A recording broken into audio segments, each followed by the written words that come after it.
Hey there, Lindsay here, the Frugal Crafter, and today I wanted to show you really quickly how to mount your unmounted stamps. If you went to a stamp show and you came home with a bunch of unmounted rubber, here's what to do with it. So what I'm using here is Stamper's Best cling foam sheets, and it comes like this. That's an old People magazine I used to stamp on sometimes.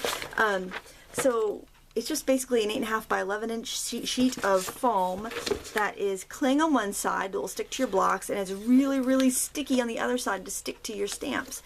And so I've got a bunch of little tiny background unmounted stamps to mount. So what I'm going to do is actually use all these little scraps, and so I save the scraps whenever I have mounted some.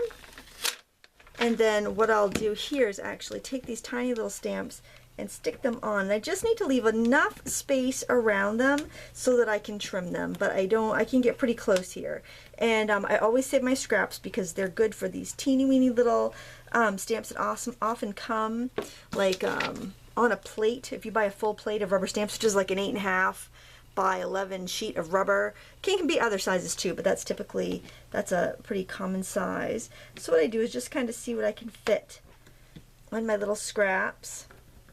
And the other thing you're going to need is a pair of rubber cutting scissors, and these are KAI brand, capital K, capital A, capital I, and they're kind of pricey, but if you're going to buy a lot of unmounted stamps, they're really worth it. They're about $16 a set. They might even be more now. I'm not sure. I got mine a while ago.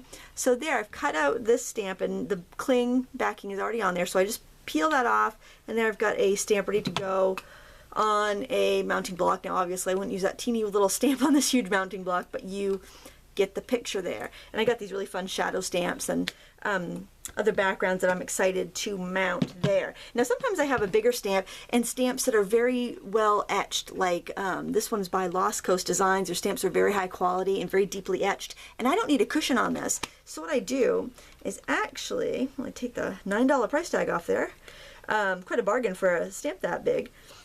And it also saves me money to do this. What I'll do is I'll actually squeeze a little of this Aleene's Tack It over and over. First I'll make sure that it's trimmed nice and close, which it is. I can even go in and trim a little bit more if I want. Sometimes I do that just because the ink will tend to want to pool on these areas here, so if it's not there, the ink can't pool there and I can't get weird smudges. Nobody likes a weird smudge, so I like to trim my stamps very closely. And if I'm going to do the Aleene's, get a little bit of foam on there. If I'm going to use the Aleene's on it, then I trim it really closely right off the bat. If I'm going to use cling foam sheets, I don't trim it too close because I'll want to kind of cut. When I cut away the foam, I also want to cut into the rubber a little bit to keep it from sticking to my scissors and to make sure I get a really nice close cut. I don't want to have any extra foam on there because it'll just kind of grab the ink and could give me undesirable halo smudges there. So just get in there, cut away anything that's not the design. In fact, when I many years ago when I used to buy Stampin' Up! Stamps, a lot of times you'd have these scissors because you need to trim them yourself before they were die cut.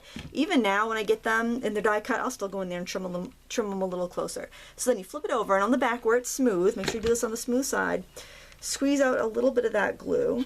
You don't need a ton. And then just use a paintbrush to spread it out. Let me just find a paintbrush really quickly, or you can use your finger, but I don't want my fingers to be all sticky right now. I don't have a sink in my studio, so I'm going to gonna not have sticky fingers. And I don't even have to cover the whole thing. In fact, it might be a little too sticky if I do. I just need to put a little stickier on the edges, and that will be plenty.